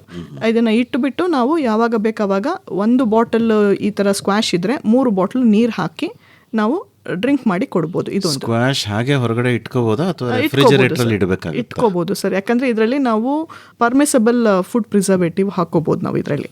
ಮತ್ತು ಒಂದು ಸ್ವಲ್ಪ ಸಿಟ್ರಿಕ್ ಆ್ಯಸಿಡ್ ಹಾಕೋಬೋದು. ಜೊತೆಗೆ ಪೊಟ್ಯಾಷಿಯಂ ಮೆಟಾಬೈಸಲ್ಫೇಟ್ ಅನ್ನೋದು ಪರ್ಮಿಸಬಲ್ ಫುಡ್ ಅಡಿಟಿವ್, ಅದನ್ನು ಅಂದರೆ ಇದನ್ನು ಹಾಕೋಬೋದು ಪ್ರಿಸರ್ವೇಟಿವ್. ಅದಾದಮೇಲೆ RTS ಅಂತ ಅಂದರೆ ಅದು ಡೈರೆಕ್ಟ್ ಕುಡಿಯುವಂಥದ್ದು. ಈ ಬಾಟಲ್ಸಲ್ಲಿ ಪ್ಯಾಕ್ ಮಾಡಿಟ್ಟು ಅದು ಒಂದು 10 ರಿಂದ 15 TSS ಡಿಗ್ರಿ ಬ್ರಿಕ್ಸ್ ಇರ್ತದೆ. ಅದು ಕೂಡ ಜ್ಯೂಸ್ ಮಾಡೋ ರೀತಿಯೇ ಮಾಡಿಕೊಂಡು ನಾವು ಅದನ್ನು ಮಾಡ್ಬೋದು. ಇಲ್ಲ ಅಂತಂದರೆ ಇನ್ನೊಂದು ಬೆವರೇಜ್ ಅಂದರೆ ಮಾಡೋ ರೀತಿ ಅಂದರೆ ಏನು ಮಾಡಬೇಕು ಸರ್, ಅದನ್ನು ನಾವು ಪಲ್ಪ್ ಮಾಡ್ಕೋಬೇಕು. ಆಮೇಲೆ ಪಲ್ಪ್ ಮಾಡಿ ಶುಗರ್ ಸಿರಪ್ ಕಾನ್ಸಂಟ್ರೇಷನ್ ಕಡಿಮೆ ತಗೋಬೇಕು.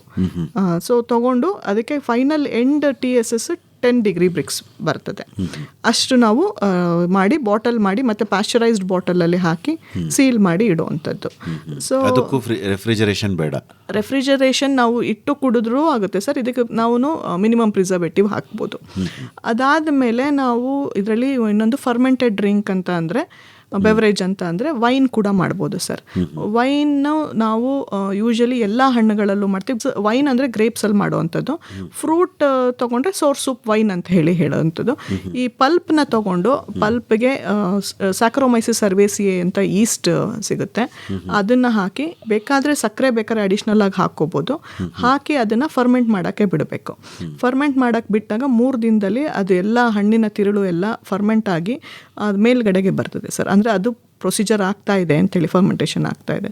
ನಂತರ ಅದನ್ನು ನಾವು ಸೋಸ್ಕೊಂಡು ಆಮೇಲೆ ಅದನ್ನು ನಾವು 1.5 ತಿಂಗಳು ಅಂದರೆ 6 ವೀಕ್ಸ್ ತನಕ ನಾವು ಅದನ್ನು ಹಾಗೇ ಫರ್ಮೆಂಟ್ ಆಗೋಕ್ಕೆ ಬಿಡ್ಬೋದು. ಆಮೇಲೆ ಅದಕ್ಕೆ ಒಂದು ನಾವು ಕ್ಯಾಪ್ ಟೈಟಾಗಿ ಹಾಕಬೇಕಾಗುತ್ತೆ. ಮೊದಲು 3 ದಿನ ಸ್ವಲ್ಪ ಲೂಸಾಗಿ ಕ್ಯಾಪ್ ಹಾಕಿ ಅಥವಾ ಕಾಟನ್ ಪ್ಲಗ್ಗಲ್ಲಿ ಹಾಕಿ ಇದು ಮಾಡಬೇಕಾಗುತ್ತೆ. ಯಾಕಂದರೆ ಇಲ್ಲಾಂದರೆ ಬರ್ಸ್ಟ್ ಔಟ್ ಆಗೋವಂಥದ್ದು ಇರುತ್ತೆ, ಯಾಕಂದರೆ ಒಳಗಡೆ ಫರ್ಮೆಂಟ್ ಆಗ್ತಾ ಇರುತ್ತೆ. ಅದು ಆ ವೈನ್ ಕೂಡ ಸರ್ ಇದಕ್ಕೆ ಏನು ನಾವು ಪ್ರಿಸರ್ವೇಟಿವ್ ಯೂಸ್ ಮಾಡುವಂಥದ್ದಿಲ್ಲ. ಬೇಕಾದ್ರೆ ಕೊನೆ ಸ್ಟೇಜಲ್ಲಿ ಒಂದು ಅದನ್ನು 6 ತಿಂಗಳ ತನಕ ನಾವು ಏಜಿಂಗ್ ಇಡ್ಬೋದು. ವೈನ್ ಕೂಡ ಇದರಲ್ಲಿ ಒಳ್ಳೆ ಡ್ರಿಂಕ್ ಆಗುತ್ತೆ ಸರ್. ಅದನ್ನು ಕೂಡ 1 ಲೀಟರ್ ಮಾಡ್ತೀವಿ ಅಂತಂದರೆ ಆದರೆ ಎಕ್ಸೈಸ್ ಡಿಪಾರ್ಟ್ಮೆಂಟಿಂದ ನಾವು ಅದಕ್ಕೆ ಪರ್ಮಿಷನ್ ತಗೋಬೇಕಾಗುತ್ತೆ. ಇವೆಲ್ಲ ನಾವು ಏನೇನು ಪ್ರಾಡಕ್ಟ್ಸ್ ಹೇಳ್ತಾ ಇದ್ದೀವಿ ನಾವು ಸೆಲ್ ಮಾಡ್ತೀವಿ ಆಚೆಗಡೆ ಮಾರ್ಕೆಟಲ್ಲಿ ಅಂದರೆ FSSAI ರಿಜಿಸ್ಟ್ರೇಷನ್ ತೊಗೊಂಡು ಮೇಲೆ ನಾವು ಅದನ್ನು ನಾವು ಮಾರಾಟ ಮಾಡಬೇಕಾಗುತ್ತೆ. ಈವನ್ ಪ್ರಬೋದ್ ಅವ್ರು ಕೂಡ FSSAI ರಿಜಿಸ್ಟ್ರೇಷನ್ ತೊಗೊಂಡು ಅವರು ನಾವು ಯಾವುದೇ ಪದಾರ್ಥ ಮಾರ್ತೀವಿ ಅಂತಂದರೆ ತಿನ್ನುವಂಥ ಪದಾರ್ಥನ ನಾವು ರಿಜಿಸ್ಟ್ರೇಷನ್ ಆಗಿರುವಂಥದ್ದನ್ನೇ ಮಾಡಬೇಕು. ಹೇಳಿ ಸರ್, ಹೆಂಗೆ ತಗೊಂಡ್ರಿ ಸರ್? ಅದು ಹೆಲ್ತ್ ಆಫೀಸರ್ಸ್ ಇರ್ತಾರೆ, ಅವ್ರಿಗೆ ನಾವು ರಿಜಿಸ್ಟರ್ ಮಾಡಿ ನಮ್ಮ ಫಾರ್ಮ್ನ ಮಾಣಿಕ್ಯ ಫಾರ್ಮ್ಸ್ ಅಂತಲೇ ನಾವು ರಿಜಿಸ್ಟರ್ ಮಾಡಿ ಅದೊಂದು ಲೈಸೆನ್ಸ್ ತೊಗೊಂಡಿದ್ದೀವಿ. ಅದು 3 years ಕೊಡ್ತಾರೆ ಒಂದು ಸಾರಿ ಪ್ರೊಸೆಸ್. ಓಕೆ, ಈಗ ನೀವು ಬರೀ ಪುಡಿ ಅಷ್ಟೇ ಮಾಡ್ತಿದ್ದೀರಾ ಅಥವಾ ಮೇಡಮ್ ತುಂಬ ಹೇಳ್ಬಿಟ್ರಲ್ಲ? ನಾವು ಸದ್ಯಕ್ಕೆ ಪುಡಿ ಅಷ್ಟೇ ಮಾಡ್ತಾ ಇದ್ದೀವಿ ಸರ್. ಪುಡಿ ಅಷ್ಟೇ. ನಿಮಗೆ ಮುಂದಿನ ದಿನದಲ್ಲಿ ಅಬಕಾರಿ ಇಲಾಖೆಯಿಂದ ಅನುಮತಿ ತಗೊಂಡು ವೈನ್ ಮಾಡಬೇಕು ಆ ಥರದ್ದೆಲ್ಲ ಏನಾದರೂ ಆಸೆ ಇದೆಯಾ? ನೋಡ್ಬೇಕು ಸರ್, ಯೋಚನೆ ಮಾಡ್ಬೇಕು ಅದ್ರ ಬಗ್ಗೆ. ಹೌದಾ, ಇನ್ನೂ ಮಾಡಿಲ್ಲ ಯೋಚನೆ? ಮಾಡಿಲ್ಲ ಸರ್. ಓಕೆ, ಅಂದರೆ ಈಗ ಅಷ್ಟೊಂದು ಉತ್ಪನ್ನ ಬರ್ತಾ ಇಲ್ವಾ ನಿಮಗೆ? ಈಗ ಸ್ವಲ್ಪ ಡೌನ್ ಆಗಿತ್ತು ಸರ್ ಪ್ರೊಡಕ್ಷನ್, ಈಗ ಶುರು ಆಗ್ತಾ ಇದೆ. ಇನ್ಮೇಲೆ ಶುರು ಮಾಡಬೇಕು. ಸಾಮಾನ್ಯವಾಗಿ ಈಗ ಸೀತಾಫಲ ಬೀಜನ ಕೀಟನಾಶಕವಾಗಿ ಬಳಕೆ ಮಾಡ್ಬೋದು. ಓಕೆ, ಮೇಡಮ್ ಹೇಳಿದರು ಆಗಲೇ ಅದನ್ನು ಬಳಸೋ ಹಾಗಿಲ್ಲ ಅಂಥೇಳಿ. ನೀವು ಈ ಸೋರ್ ಸೂಪ್ ನಾವೇನು ಮಾತಾಡ್ತಿದ್ದೀವಿ ಲಕ್ಷ್ಮಣ ಫಲ, ಅದರ ಬೀಜನೇನಾದರೂ ಬಳಕೆ ಸರ್ ನಾವು ಗಿಡ ಮಾಡಿದ್ದೇವೆ ಸರ್. ಅದರಿಂದ ಇದಕ್ಕೆ ಕೀಟನಾಶಕವಾಗಿ ಯೂಸ್ ಮಾಡಿಲ್ಲ. ಹೌದಾ? ಗಿಡ ಮಾಡಿ ಒಂದು 500 ಗಿಡಗಳನ್ನ ಮಾರಿದ್ದೀವಿ ನಾವು. ಓ ಹೌದಾ? ಹೌದು. ಯಾರು ಮತ್ತೆ ಮಾರ್ಕೆಟೇ ಇಲ್ಲ ಅಂತಂದ್ಮೇಲೆ ಈ ಗಿಡ ಯಾರು ತಗೋತಾರೆ? ಕೇಳಿದವ್ರು ಕೊಟ್ಟಿದ್ದೀನಿ ಸರ್, ಫ್ರೆಂಡ್ಸು ಅವರು ಇವರು ಎಲ್ಲ. ಅಂದರೆ ತುಂಬ ಲಾರ್ಜ್ ಕ್ವಾಂಟಿಟಿ ಇಲ್ಲ, ಒಬ್ಬೊಬ್ರು 5-10 ಆ ಥರ ಗಿಡಗಳು ತೊಗೊಂಡು ಹೋಗಿದ್ದಾರೆ. ಓಕೆ, ಅಂದರೆ ಬೀಜನ ನೇರವಾಗಿ ಪಾಕೆಟ್ ಮಾಡಿ ಅದರಲ್ಲಿ ಊರ್ಬಿಡ್ತೀರಾ ಅಥವಾ ಬೀಜ ಏನಾದ್ರು ಮುಂಚೆ ಟ್ರೀಟ್ ಮಾಡಿ ಊರ್ತೀರಾ? ಹೇಗೆ ಟ್ರೀಟ್ ಅಂದರೆ ಗಂಜಲಲ್ಲಿ ಮರ್ಜ್ ಮಾಡಿಬಿಟ್ಟು ಹಚ್ಬಿಟ್ಟು ಒಂದಷ್ಟು ದಿನ ಒಣಗಿಸ್ಬಿಟ್ಟು ಆಮೇಲೆ ಪ್ಯಾಕೆಟ್ಗೆ ಹಾಕಿ. ಇನ್ನೊಂದು ಸರಿ ಹೇಳಿ ಹೇಗೆ ಮಾಡ್ತೀರಾ ಅಂತ. ಆ ಬೀಜಗಳನ್ನ ಗಂಜಲಲ್ಲಿ ಡಿಪ್ ಮಾಡಿಬಿಟ್ಟು ಒಣಗಿಸ್ಬಿಟ್ಟು. ಎಷ್ಟು ದಿವಸ ಡಿಪ್ ಮಾಡ್ತೀರಿ? ಒಂದೇ ದಿನ ಸರ್. ಒಂದು ದಿವಸ ಅಂದರೆ 24 ಗಂಟೆ? ಅಷ್ಟೊತ್ತು ಬಿಡಲ್ಲ, ಒಂದು 12 hours. ರಾತ್ರಿ ಡಿಪ್ ಮಾಡಿ ಬೆಳಗ್ಗೆ ತೆಗೆದು ಪ್ಯಾಕೆಟ್ಗೆ ಹಾಕಿ. ಅದನ್ನೇನಾದರೂ ನೆರಳಲ್ಲಿ ಒಣಗಿಸ್ಬಿಟ್ಟು ಬಿತ್ತಿತೀರಾ? ನೆರಳಲ್ಲಿ ಏನು ಒಣಗಿಸಿಲ್ಲ ಸರ್, ಬಿಸಿಲಲ್ಲಿ ಒಣಗಿಸಿದ್ದು ಸ್ವಲ್ಪ. ಹೌದಾ? ಆಮೇಲೆ ಪ್ಯಾಕೆಟ್ ಹಾಕಿ ಗೊಬ್ಬರ ಹಾಕಿ. ಮೊಳಕೆ ಎಷ್ಟು ದಿನಕ್ಕೆ ಬರುತ್ತೆ ಬೀಜ? ಅದು ಅಬ್ಸರ್ವ್ ಮಾಡಿಲ್ಲ ಸರ್ ನಾನು ಕರೆಕ್ಟಾಗಿ. ಮೊಳಕೆ ಬಂದಾಗ ಹೋಗಿ ನೋಡಿ. ಸರಿ, ಎಲ್ಲ ಬೀಜಗಳು ಮೊಳಕೆ ಬರ್ತಾವ ಹೇಗೆ? ಮೆಜಾರಿಟಿ ಬರುತ್ತೆ ಸರ್. ಅಥವಾ ಬೀಜನ ಆಯ್ಕೆ ಮಾಡ್ತೀರಾ ನೀವು? ಇಲ್ಲ, ಆಯ್ಕೆ ಏನು ಮಾಡಿಲ್ಲ, ಎಲ್ಲ ಡಿಮ್ಯಾಂಡ್ ಇದ್ದಷ್ಟು ನೋಡಿ ಮಾಡಿದ್ದೀವಿ. ಓಕೆ, ಈಗ ಬೀಜ ಬರಬೇಕು ಅಂತಾದರೆ ಹಣ್ಣು ಗಿಡದ ಮೇಲೆ ಹಣ್ಣಾಗಬೇಕು ಅಲ್ವಾ? ಅಂದ್ರೆ ನೀವು ಬೀಜಕ್ಕಾಗಿ ಅಂತಲೇ ಕೆಲವೊಂದಷ್ಟು ಹಣ್ಣುಗಳನ್ನ ಗಿಡದ ಮೇಲೆ ಬಿಟ್ಟಿರ್ತೀರಾ ಹೇಗೆ? ಹಾಗಾಗಿ ಆ ಥರ ಏನು ಬಿಟ್ಟಿಲ್ಲ ಸರ್, ನಾವು ಕನ್ಸ್ಯೂಮ್ ಮಾಡಿ ತಿಂದಿರ್ತೀವಲ್ಲ ಹಣ್ಣು, ಅದರಿಂದ ತಗೊಂಡಿದ್ದೀವಿ ಬೀಜ. ಓಕೆ ಓಕೆ, ಇರಲಿ. ಅವೆಲ್ಲವೂ ಚೆನ್ನಾಗಿ ಸಸಿಗಳಾಗಿದ್ದಾವೆ, ಫಸಲನ್ನು ಕೂಡ ಕೊಡ್ತಾ ಇದ್ದಾವೆ. ನೀವು ಕೊಟ್ಟಿರೋ ಜಾಗದಲ್ಲೂ ಕೊಡ್ತಾ ಇದೆಯಾ? ಅದು ಚೆಕ್ ಮಾಡ್ಬೇಕು ಸರ್, ನಾನು ಕೇಳಿಲ್ಲ ಅವರಿಗೆ. ಹೇಳಿ ಮೇಡಮ್, ಈಗ ಏನು ಲಕ್ಷ್ಮಣ ಫಲ ಬಹಳಷ್ಟು ಜನ ಬೆಳೆಯೋದಕ್ಕೆ ಉತ್ಸುಕರಾಗಿದ್ದಾರೆ, ಆದರೆ ಎಲ್ಲ ಹೇಳೋದು 1-2 ಗಿಡ ಅಷ್ಟೇ. ಹೇಗೆ ಇದರ ಭವಿಷ್ಯ ಮುಂದೆ? ಸರ್ 1-2 ಗಿಡ ಆದ್ರೂ ತುಂಬಾ ಇಳುವರಿ ಬರುತ್ತೆ ಸರ್. ನಾವು ನಮ್ಮ ಫಾರ್ಮಲ್ಲಿ ನೋಡಿದ್ರು ಕೂಡ ತುಂಬ ಚೆನ್ನಾಗಿ ಬರುತ್ತೆ ಕ್ರಾಪ್. ಅದು ಅಂದರೆ ಅದಕ್ಕೆ ಮೋಸ ಮಾಡಲ್ಲ ರೈತನಿಗೆ. ಹಣ್ಣು ತುಂಬ ಚೆನ್ನಾಗಿ ಬಿಡ್ತದೆ ಮತ್ತು ದಪ್ಪ ದಪ್ಪ ಹಣ್ಣುಗಳಿರ್ತದೆ. ಸೊ ನಾವೇನು ಅಂದರೆ ಒಂದು ಸ್ವಲ್ಪ ಅವೇರ್ನೆಸ್ ನಮಗೆ ಬೇಕು. ಅಂದರೆ ಹಣ್ಣನ್ನು ನಾವು ಸ್ವಲ್ಪ ಈಗ ಎಲ್ಲದು ನಾವು ಬೇರೆ ಬೇರೆ ಬ್ರ್ಯಾಂಡ್ಗಳನ್ನ ಅಡ್ವರ್ಟೈಸ್ ಮಾಡೋದಲ್ಲ, ನಮ್ಮಲ್ಲಿ ಬೆಳೆಯುವಂಥ ಹಣ್ಣುಗಳನ್ನ ಅಡ್ವರ್ಟೈಸ್ ಮಾಡಬೇಕು. ಮತ್ತು ಈಗ ಮೋಸ್ಟ್ಲಿ ನೇರಳೆ ಹಣ್ಣು ಅದೇ ರೀತಿ ಆಗಿದ್ದು. ಮೊದಲು ಎಲ್ಲ ದಾರಿಲಿ ಬಿದ್ದಿರ್ತಿತ್ತು. ಈಗ 1 kg ತೊಗೋಬೇಕು ಅಂದರು 400 ರೂಪಾಯಿ ಅಂತಾರೆ 1 kgಗೆ. ಅದು ಯಾಕೆ ಅಷ್ಟು ಸಡನ್ನಾಗಿ ಅಷ್ಟು ಪ್ರೈಸ್ ಹೈಕ್ ಆಯಿತು ಅಂದರೆ ಒಂದು ಅವೇರ್ನೆಸ್ ಬಂತು, ಅದು ಆ್ಯಂಟಿ ಡಯಾಬಿಟಿಕ್ ಅಂಥೇಳಿ. ಹಾಗಾಗಿ ಮತ್ತು ಅದು ಈವನ್ ಹಣ್ಣಲ್ಲ, ನೇರಳೆ ಬೀಜ ಕೂಡ ತುಂಬ ಉಪಯೋಗಿಸ್ತಾರೆ. ಸೊ ಅದನ್ನು ಬಿಸಾಕಲ್ಲ ಈಗ ಜನ. ಆ ರೀತಿ ನಮ್ಮ ಈ ಲಕ್ಷ್ಮಣ ಫಲಗೂ ಬೆಲೆ ಬಂದೇ ಬರುತ್ತೆ ಸರ್. ಜೊತೆಗೆ ಇದನ್ನು ಸ್ವಲ್ಪ ನಾವು ಪ್ರೋಸೆಸ್ ಪ್ರಾಡಕ್ಟ್ಸ್ನ ಜಾಸ್ತಿ ಮಾಡ್ಕೋಬೇಕು, ಮೌಲ್ಯವರ್ಧನೆ ಮಾಡಬೇಕಾಗುತ್ತೆ. ಇದು ಹಣ್ಣು ಜೊತೆಗೆ ಎಲೆಗೂ ತುಂಬ ಇಂಪಾರ್ಟೆನ್ಸ್ ಇದೆ. ನೀವು ಆಯುರ್ವೇದಿಕ್ ಇವರಲ್ಲಿ ನೋಡಿದ್ರೆ ಶಾಪ್ಗಳಲ್ಲಾಗಲಿ ಅಥವಾ ಅಮೆಝಾನಲ್ಲಿ ಜಸ್ಟ್ ಚೆಕ್ ಮಾಡಿದ್ರು ಎಲೆಗಳನ್ನ ಡ್ರೈ ಮಾಡಿ ಮಾರಾಟ ಮಾಡೋದಿದೆ. ನೀವೇನಾದರೂ ಮಾಡ್ತಿದ್ದೀರಾ ಪ್ರಬೋಧ್ ಅವರೇ? ಇಲ್ಲ ಸರ್, ಎಲೆ ಏನು ಮಾರಿಲ್ಲ. ಬಟ್ ಕೆಲವು ಕ್ಯಾನ್ಸರ್ ಪೇಷಂಟ್ ಕೇಳಿದವ್ರಿಗೆ ಹಾಗೆ ಫ್ರೀಯಾಗಿ ಕೊಟ್ಟಿದ್ದೀವಿ ಎಲೆಗಳು. ಹೌದಾ? ಅದನ್ನು ಬೇಯಿಸಿ ಟೀ ಥರ ಮಾಡಿಕೊಂಡು ಕುಡಿಯೋ ಹ್ಯಾಬಿಟ್ ಇದೆ ಅವರಲ್ಲಿ. ಹೌದಾ? ಓಕೆ. ನೀವು ಯಾವತ್ತೂ ಟ್ರೈ ಮಾಡಿಲ್ಲ ಟೀ ಕುಡಿಯೋಕ್ಕೆ? ಅದು ಟೀ ಟ್ರೈ ಮಾಡಿದ್ದೀವಿ ಸರ್. ಮಾಡಿದ್ದೀರಾ? ಹೇಗೆ ಮಾಡ್ಕೊಂಡ್ರಿ? ಆ ಎಲೆನ ಬೇಯಿಸಿ ಅದು ಒಂಥರ ಕಲರ್ ಚೇಂಜ್ ಆಗುತ್ತೆ, ಆಗ ಸೋಸ್ಕೊಂಡು ನಾರ್ಮಲ್ ಗ್ರೀನ್ ಟೀ ಥರ ಕುಡಿಯಬಹುದು. ಅಂದರೆ ಎಲೆ ಅಂದರೆ ಚಿಗುರೆಲೆ ಬಳಸ್ತಿರೋ, ಬಲ್ತಿರೋದು ಅಥವಾ ಮಧ್ಯಮ ಬಲ್ತಿರೋದು? ಯಾವ ಥರದ? ಚಿಗುರೆಲೆನೇ. ಚಿಗುರೆನೆ. ಓಕೆ ಓಕೆ ಮೇಡಮ್, ಯಾವ ಥರ ಮಾಡಬೇಕಾಗತ್ತೆ ಸರ್? ಅದರಲ್ಲೂ ಬೇರೆ ಬೇರೆ ರೀತಿ ಇರ್ತದೆ ಸರ್. ಒಂದು ಚಿಗುರೆಲೆ ತೊಗೊಂಡ್ರೆ ನಾವು ಅಕಸ್ಮಾತ್ ನಾವು ಎಂಟರ್ಪ್ರೈನರ್ ಆಗಿ ನೋಡುವಾಗ ಈಲ್ಡ್ ರಿಕವರಿ ತುಂಬ ಕಡಿಮೆ ಬರುತ್ತೆ. ಯಾಕಂದರೆ ಅದು ಕೀಳಬಾರ್ದು. ಹೌದು. ಮತ್ತು ನಮಗೆ ಈಗ 1 kg ಮಾಡಿದ್ರೆ ಒಂದು 100 ಗ್ರಾಮ್ ಬರುವಂಥ ಪೌಡ್ರ್ ಆಗ್ಬೋದು, 150 ಗ್ರಾಮ್ ಬರೋದಾಗ್ಬೋದು. ಚಿಗುರೆಲೆ ತೊಗೊಂಡ್ರೆ ನಮಗೆ ಡ್ರೈ ಆದಾಗ ತುಂಬ ಕಡಿಮೆ ಈಲ್ಡ್ ಬರುತ್ತೆ, ಒಂದು 70 ಗ್ರಾಮ್ ಬರ್ಬೋದು. ಸೊ ನಮಗೆ ಅವಾಗ ನಮಗೆ ಜಾಸ್ತಿ ಇದು ಬರೋದಿಲ್ಲ. ಮತ್ತು ನಮಗೆ ಅವರು ಕೇಳ್ತಾ ಇರೋದು ಯಾವ್ದು ಕೇಳ್ತಾ ಇದ್ದಾರೆ ನೋಡಿಕೊಂಡು ನಾವು ಹಾರ್ವೆಸ್ಟ್ ಮಾಡಬೇಕಾಗತ್ತೆ. ಈವನ್ ಈ ಎಲೆಗಳನ್ನ ಹಾಗೆ ಒಣಗಿಸಿ ಡೈರೆಕ್ಟಾಗಿ ಅಂದರೆ ಅವರು ಪೌಡ್ರ್ ಮಾಡಿ ಕೆಲವೊಂದ್ಸಲ ಅಡಲ್ಟ್ರೇಷನ್ ಕೂಡ ಇರ್ತದೆ, ನಂಬೋದಿಲ್ಲ. ಸೊ ನಾವು ಲೀವ್ಸ್ನೇ ಡೈರೆಕ್ಟಾಗಿ ನಾವು ಮಾರ್ಕೆಟಿಂಗು ಮಾಡ್ಬೋದು. ಸೊ ಈ ರೀತಿ ನಾವು ಪ್ರತಿಯೊಂದು ಈವನ್ ಅದರದ್ದು ಬಾರ್ಕ್ ಏನು ತೊಗಟೆ ಅಂತಾರೆ ಅದರದ್ದು ಕೂಡ ಅದಕ್ಕೆ ವ್ಯಾಲ್ಯೂ ತುಂಬ ಇದೆ ಸರ್. ಮರದ ತೊಗಟೆ ಕೂಡ ತೆಗೆದು ಮಾರ್ತಾರೆ, ಹೂವು ಮಾರ್ತಾರೆ, ಮೊಗ್ಗು ಮಾರ್ತಾರೆ, ಮತ್ತು ಈ ಎಲೆಗಳನ್ನ. ಎಲೆ ಅಂತ ಅಂದರೆ ಆಯುರ್ವೇದದಲ್ಲಿ ಆಗಿರ್ಬೋದು ಅಥವಾ ಕ್ಯಾನ್ಸರ್ ಪೇಷಂಟ್ಸ್ಗಾಗಲಿ ಅವರು ಯಾರು ಡಾಕ್ಟರ್ಸ್ ಏನು ರೆಕಮೆಂಡ್ ಮಾಡಿರ್ತಾರೆ ಅಥವಾ ಅವರು ಆ ಫಾರ್ಮಸ್ಯೂಟಿಕಲ್ ಆಗಿ ಏನಕ್ಕೆ ಯೂಸ್ ಮಾಡ್ತಾರೆ, ಸೊ ಅವ್ರಿಗೆ ಬೇಕಾದಂತೆ ನಾವು ಮಾಡಿಕೊಡ್ಬೋದು ಸರ್. ಅಷ್ಟು ನಮ್ಮ ಕಡೆಯಿಂದ ನಾವು ಮಾಡ್ಕೋಬೋದು. ಈಗ ನಿಮ್ಮ ತೋಟಗಾರಿಕಾ ಮಹಾವಿದ್ಯಾಲಯದಲ್ಲಿ ಈ ಲಕ್ಷ್ಮಣ ಫಲದ ಮೌಲ್ಯವರ್ಧನೆಗೆ ಸಂಬಂಧಪಟ್ಟಂತೆ ಏನು ತರಬೇತಿ ಕೊಡ್ತೀರಾ ಅಥವಾ ಮಾಹಿತಿ ಅಷ್ಟೇ ಕೊಡ್ತೀರಾ? ಹೇಗೆ ಮೇಡಮ್? ಸರ್, ನಾವು ಬರೀ ಲಕ್ಷ್ಮಣ ಫಲ ಅಂತಲ್ಲ, ಯಾವುದೇ ಹಣ್ಣುಗಳಾಗಲಿ ತರಕಾರಿ ಆಗಲಿ ಅವರು ನಮಗೆ ಬಂದರೆ ಫಾರ್ಮರ್ಸ್ ಅಥವಾ ನಾವೇ ಟ್ರೈನಿಂಗ್ಗಳು ಕೊಡ್ತೀವಿ ಸರ್. ತಿಂಗಳಿಗೆ ಒಂದ್ಸಲ ಒಂದೊಂದು ಇಟ್ಕೊಂಡು ನಾವು ಟ್ರೈನಿಂಗ್ ಕೊಡ್ತೀವಿ. ನಮ್ಮದು HU ಯೂನಿಟ್ ಇದೆ, ಎಕ್ಸ್ಟೆನ್ಷನ್ ಯೂನಿಟ್, ಅದರಿಂದ ಕೊಡ್ತೀವಿ. ಜೊತೆಗೆ ಏನು ಅಂತಂದರೆ ಅವರಾಗೆ ಅಪ್ರೋಚ್ ಮಾಡಿದ್ರು ಒಬ್ಬರು ಅಥವಾ 10 ಜನ ಬಂದ್ರ ಜೊತೆಲ್ಲೂ ನಾವು ಒಬ್ರಿಗೂ ಕೂಡ ನಾವು ಟ್ರೈನಿಂಗ್ ಕೊಡ್ತೀವಿ. ಯಾಕಂದರೆ ಅವರಿಗೆ ಏನು ಅವಶ್ಯಕತೆ ಇದೆ ಅದೇ ರೀತಿ ಇವರು ಕೂಡ ನಮ್ಮಲ್ಲಿ ಬಂದಿದ್ದು. ನೀವು ಹೆಂಗೆ ಹೋದ್ರಿ ಹೇಳಿ ಪ್ರಬೋಧ್ ಅವರೇ? ನಿಮ್ಗೆ ಯಾರು ಹೇಳಿದ್ದು ತೋಟಗಾರಿಕಾ ಕಾಲೇಜ್ಗೆ ಹೋಗಿ ಅಂತ? ನಾವು ಆ್ಯಕ್ಚುಲಿ ರಾಮೇಗೌಡ ಸರ್ ಇದ್ದಾರಲ್ಲ, ಅವರು ಹೇಳಿದ್ರು, ಮತ್ತು ರಶ್ಮಿ ಮೇಡಮ್ ಪರಿಚಯ ಇತ್ತು. ಓಕೆ. ಸೊ ನಾವು ಈ ಹಣ್ಣನ್ನು ಮಾರೋಕ್ಕಾಗದೆ ಇದಕ್ಕೆ ವ್ಯಾಲ್ಯೂ ಅಡಿಷನ್ ಏನಾದ್ರು ಮಾಡಬೇಕು ಅಂತ ಕೇಳಿದಾಗ ಅವರು ನಮಗೆ ತಂದುಕೊಡಿ, ಇದು will try to make a powder ಮತ್ತು ಕ್ಯಾಂಡೀಸ್ ಮಾಡೋಣ ಅಂತ ಹೇಳಿ ಒಂದು 5-6 ಸರಿ ಮಾಡಿಸಿದ್ದೀವಿ ಸರ್. ಜೊತೆಗೆ ಇದೊಂದೇ ಅಲ್ಲ ಸರ್, ಇವ್ರು ಫಸ್ಟ್ ನಮಗೆ ಪರಿಚಯ ಆಗಿದ್ದು ಕ್ಯಾಶ್ಯೂ ಆ್ಯಪಲ್, ಗೋಡಂಬಿ ಹಣ್ಣು ಏನು ವೇಸ್ಟ್ ಆಗುತ್ತೆ ಆ ಹಣ್ಣಿನಿಂದ ಕೂಡ ಇವರು ವೈನ್ ಮಾಡಿಸ್ಕೊಂಡ್ರು. ಒಂದು 50 ಲೀಟರ್ ವೈನ್ ಮಾಡಿಸಿದ್ದಾರೆ ಆ ಟೈಮಲ್ಲಿ, ಫರ್ಮೆಂಟೆಡ್ ಡ್ರಿಂಕ್. ಆಮೇಲೆ ಡ್ರ್ಯಾಗನ್ ಫ್ರೂಟ್ ತುಂಬ ಬೆಳೀತಾಯಿದ್ರು ಕೋವಿಡ್ ಟೈಮಲ್ಲಿ. ಅವಾಗ ಮಾರುಕಟ್ಟೆ ಇದ್ದಿದ್ದಾಗ ಕೋವಿಡ್ ಟೈಮಲ್ಲಿ ಕೆಂಪು ಡ್ರ್ಯಾಗನ್ ಫ್ರೂಟ್ ಇರ್ಬೋದು, ಬಿಳಿ ಡ್ರ್ಯಾಗನ್ ಫ್ರೂಟು, ಅದ್ರದ್ದು 10 ಲೀಟ್ರು ವೈನು ಮತ್ತು ಬೆವರೇಜಸ್ಸು, ಈವನ್ ಅದರಲ್ಲಿ ಕ್ಯಾಂಡೀಸ್ ಕೂಡ ಮಾಡಿದ್ದೀವಿ. ಸೊ ಇವರು ಎಲ್ಲ ಥರದ್ದು ಮಾಡ್ತಾ ಇದ್ದಾರೆ. ಸೊ ಹಾಗೇನೆ ತುಂಬ ಜನ ರೈತರು ಕೂಡ ಬಂದು ನಮ್ಮಲ್ಲಿ ಕಲ್ತ್ಕೊಂಡೋಗಿ ಇವನ್ ನುಗ್ಗೆ ಸೊಪ್ಪಿನದು ಪೌಡ್ರ್ ಇರ್ಬೋದು, ಬೇರೆ ಬೇರೆ ಥರದ್ದು ಪ್ರಾಡಕ್ಟ್ಸ್ ಮಾಡೋದು ಮಾಡ್ತಾ ಇದ್ದಾರೆ ಸರ್. ಅಲ್ವಾ ಪ್ರಬೋಧ್ ಅವರೇ? ಬರೀ ಬೆಳೆಯೋದು ಮುಖ್ಯ ಅಲ್ಲ, ಅದನ್ನ ಮಾರಾಟ ಹೇಗೆ ಮಾಡಬೇಕು, ಮೌಲ್ಯವರ್ಧನೆ ಹೇಗೆ ಮಾಡಬೇಕು ಅನ್ನೋದು ತಿಳ್ಕೋಬೇಕು. ಹೌದು ಸರ್. ಅಲ್ವೇ? ಹೌದು ಸರ್. ಈಗ ನಿಮ್ಮ ಪ್ರಯತ್ನ ಮುಂದೆ ಇನ್ನೂ ಏನೇನು ಮಾಡಬೇಕು ಅನ್ಕೊಂಡಿದ್ದೀರಿ?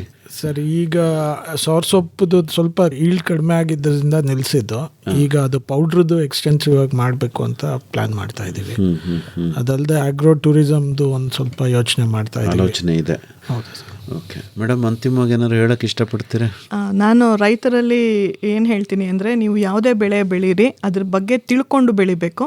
ಮತ್ತು ಬೆಳೆದ ಮೇಲೆ ಇಳುವರಿ ಬಂದ ಮೇಲೆ ಏನು ಮಾಡೋದು ಅಂತಲ್ಲ, ಬರೋ ಮುಂಚೆನೇ ನಾವು ಏನೇನು ಮಾಡಬೇಕು ಅನ್ನೋದು ಒಂದು ಪ್ಲ್ಯಾನ್ ಮಾಡ್ಕೋಬೇಕು ಸರ್. ಆಮೇಲೆ ಅದು ನಾವೇ ಸರ್ವೆ ಮಾಡೋದಾದರೆ ಮಾಡ್ಕೋಬೇಕು, ಇಲ್ಲಾಂದರೆ ನಮ್ಮ ಹತ್ರ ನಮ್ಮ ಇನ್ಸ್ಟಿಟ್ಯೂಟ್ಗೂ ಬಂದುಬಿಟ್ಟು ತಿಳ್ಕೊಂಡು ನಂತರ ಏನೇನು ಥರದ್ದು ಪ್ರೋಸೆಸ್ ಪ್ರಾಡಕ್ಟ್ ಮಾಡ್ಬೋದು ಅಂತ ತಿಳ್ಕೊಂಡು ಮಾಡ್ಬೋದು ಸರ್. ಮತ್ತು ಅದಕ್ಕೆ ನಾವು ನಮ್ಮ ಕಡೆಯಿಂದ ಆಗೋವಂಥ ಟೆಕ್ನಿಕಲ್ ಅಡ್ವೈಸು ಮತ್ತು ಗೈಡೆನ್ಸು ಮತ್ತು ನಮ್ಮಲ್ಲಿ ಕೂಡ ಮಾಡೋ ಅಂಥ ವ್ಯವಸ್ಥೆ ಇದೆ. ನಾವು ಸ್ವಲ್ಪ ಟ್ರಯಲ್ ಮಾಡಿ ಕೊಡುವಷ್ಟು, ಅವರು 100 kg ಮಾಡಿಕೊಡ್ತೀವಲ್ಲ, ಒಂದು 10 kg ಆದರೂ ಮಾಡಿ ಅವ್ರಿಗೆ ತೋರಿಸ್ಕೊಡ್ತೀವಿ ಸರ್. ಬಾನುಲಿ ಕೃಷಿ ಬೆಳಗು.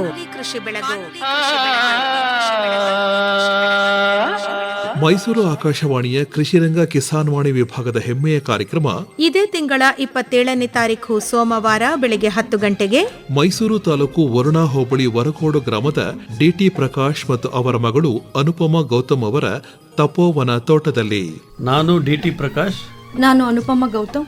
ನಮ್ಮ ಜಮೀನಿನಲ್ಲಿ ಬಾನುಲಿ ಕೃಷಿ ಬೆಳಗು ಕಾರ್ಯಕ್ರಮವನ್ನು ನಡೆಸುತ್ತಿದ್ದೇವೆ. ಎಲ್ಲರೂ ತಪ್ಪದೆ ಬನ್ನಿ. ನಿನ್ನಂಥ ಅಪ್ಪ ಇಲ್ಲ, ಒಂದೊಂದು ಮಾತು ಬೆಲ್ಲ, ನಿನ್ನಂಥ ಮಗಳು ಇಲ್ಲ, ಬಾಳಲ್ಲಿ ನೀನೇ ಎಲ್ಲ. ಈ ಬಾರಿಯ ಅತಿಥಿ ಕೋಲಾರ ಜಿಲ್ಲೆ ಶ್ರೀನಿವಾಸಪುರ ತಾಲೂಕು ರಾಯಲಪಾಡು ಹೋಬಳಿ ಮುದಿಮಗಡು ಗ್ರಾಮದ ಕೃಷಿಕ ರಮೇಶ್ ಕೆಸ್ತೂರು. ಒಂದು ನೆಲ್ಲು ಚೆಲ್ಲಿದರೆ ರಾಶಿ ಮಾಡುವ ಇವಳದೇನು ಕರುಣೆ ಪ್ರೀತಿಯ ನಮ್ಮಮ್ಮ ನಮ್ಮಮ್ಮ ನಮ್ಮಮ್ಮ ನಮ್ಮಮ್ಮ ಭೂಮಿ ತಾಯಮ್ಮ. ಕೃಷಿ ರತ್ನ ಪ್ರಶಸ್ತಿ ಪ್ರದಾನ, ಜೈವಿಕ ಕೃಷಿ ಪರಿಕರಗಳ ಪ್ರದರ್ಶನ, ಕೃಷಿ ಪ್ರಕಟಣೆಗಳು ಹಾಗೂ ಸಾವಯವ ಉತ್ಪನ್ನಗಳ ಮಾರಾಟ ಈ ಬಾರಿಯ ವಿಶೇಷ. ನೀವು ಬನ್ನಿ, ನಿಮ್ಮ ಕುಟುಂಬದವರನ್ನು ಕರೆತನ್ನಿ. ಬನ್ನಿ ಬನ್ನಿ ನಂಬವರೇ, ಎಲ್ಲ ಬನ್ನಿ ನಂಬವರೇ, ಓಡಿ ಬನ್ನಿ ನೋಡಿ ಬನ್ನಿ. ಇದೇ 27ರಂದು ಸೋಮವಾರ ಬೆಳಗ್ಗೆ 10 ಗಂಟೆಗೆ ಮೈಸೂರು ತಾಲೂಕು ವರುಣಾ ಹೋಬಳಿ ವರಕೋಡು ಗ್ರಾಮದ ಡಿಟಿ ಪ್ರಕಾಶ್ ಮತ್ತು ಅವರ ಮಗಳು ಅನುಪಮಾ ಗೌತಮ್ ಅವರ ತಪೋವನ ತೋಟದಲ್ಲಿ ನಿಮಗಾಗಿ ನಡೆಯಲಿದೆ ನಮ್ಮ ಕಾರ್ಯಕ್ರಮ ಬಾನುಲಿ ಕೃಷಿ ಬೆಳಗು. ಕೃಷಿ ಬೆಳಗು.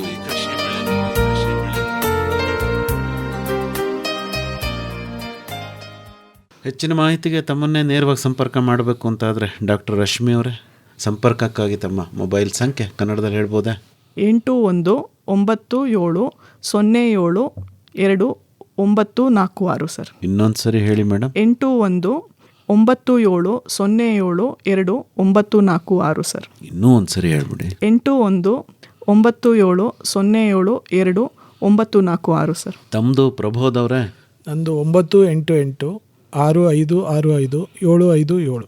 ಇನ್ನೊಮ್ಮೆ 98865657577. ಇನ್ನೊಂದು ಸರಿ ಹೇಳ್ಬಿಡಿ. 98865657577. ಒಳ್ಳೆಯದು ಡಾಕ್ಟರ್ ರಶ್ಮಿ ಅವರೇ ಹಾಗೂ ಪ್ರಬೋಧ್ ಅವರೇ, ಲಕ್ಷ್ಮಣ ಫಲದ ಮೌಲ್ಯವರ್ಧನೆ, ಅದರ ಬೇಸಾಯ, ಆರೋಗ್ಯದಲ್ಲಿ ಅದರ ಮಹತ್ವ, ಇದರ ಬಗ್ಗೆ ಬಹಳಷ್ಟು ಮಾಹಿತಿಯನ್ನು ನೀಡಿದ್ರಿ. ಒಳ್ಳೆಯದಾಗಲಿ, ವಂದನೆಗಳು, ನಮಸ್ಕಾರ. ಧನ್ಯವಾದ ಸರ್.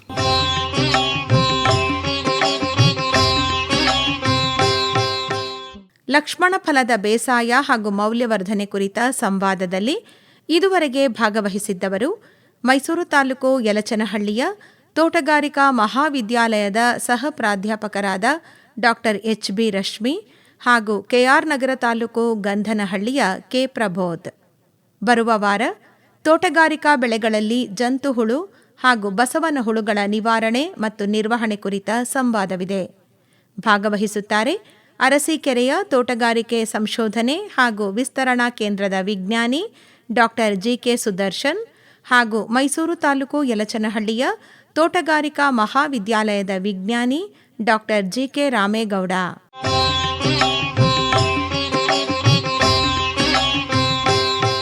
ಹಣ್ಣು ಹೊನ್ನು ತೋಟಗಾರಿಕೆ ಬೆಳೆಗಳಲ್ಲಿ ಸಮಗ್ರ ಬೇಸಾಯ ಕ್ರಮಗಳು ಮತ್ತು ಸುಸ್ಥಿರ ಕೃಷಿಯ ಬಾನುಲಿ ಸರಣಿ ಕೇಳಿದಿರಿ. ಹೂವು ಹಣ್ಣು ತೂಗುವಾಗ ಭೂಮಿ ತಾಯಿಗೆ ಹಬ್ಬದ ಹಾಡು ಹಬ್ಬದ ಹಾಡು.